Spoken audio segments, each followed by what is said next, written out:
I like having somebody around who knows what I'm going through because I don't have to explain it to her.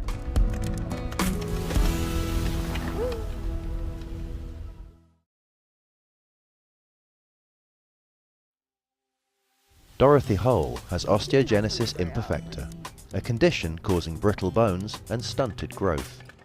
It's a genetic disorder which affects the collagen in your system. Our bones are very fragile and brittle, and they break very easily, sometimes without trauma. Her daughter Savannah also has the condition, which Dorothy found out just a week before she was born. I cried for 10 minutes and then I got over it.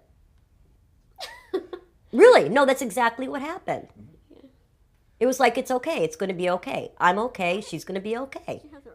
I will say to people that I feel privileged from being born like this, because when you're in an accident and you then have to use a wheelchair, then your whole life it's completely devastating. And I learned how to live one way once. So I think that contributes to our sort of normal life. I mean, it is normal for us.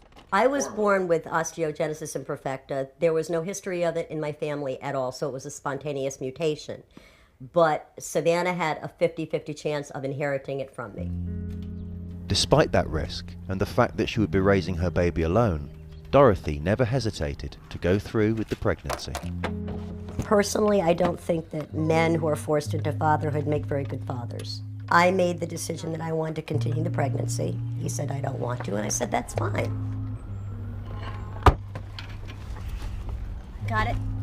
I've actually felt the things that I knew she would be feeling. You know, the fear and the pain and all of that, and that's not easy to deal with when you know what your child's going to go through. But again, I knew I got through it. Yeah. And I knew that no matter what, the good days have always outnumbered the bad. Both mother and daughter are 4 feet 2 inches tall and have suffered many fractures.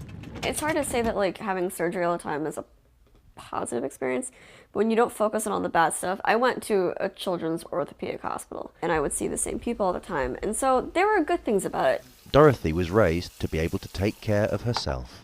I'm very grateful to my parents.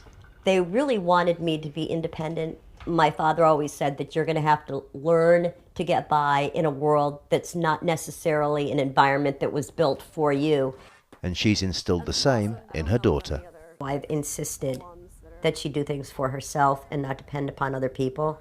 I would be crying because I couldn't figure out how to do something, and she would say, no, you just have to figure it out.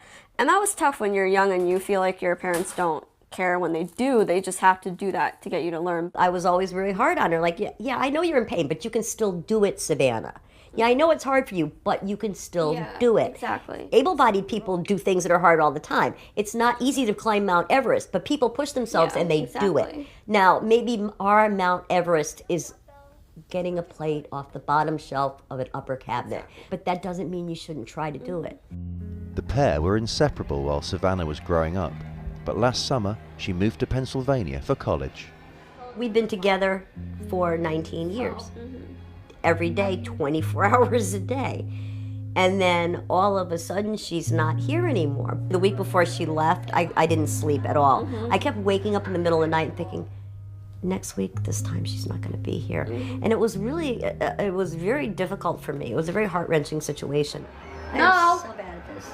I'm so bad. But they make up for it when they do see each other. We live on the coast, so we like to go to the beach together a lot. We cook a lot together. She like spawned my love of cooking and baking. When she comes home from school, usually like a week before she's coming home, I'll say, so what do you want to have for dinner while you're here? Is there anything special you want me to make? And we'll plan out our meals in advance. And when I was in the hospital, she would bring cookies and fried chicken and potato salad and everything, so I wouldn't have to eat hospital food. Yes, we share an absolute disdain for hospital food.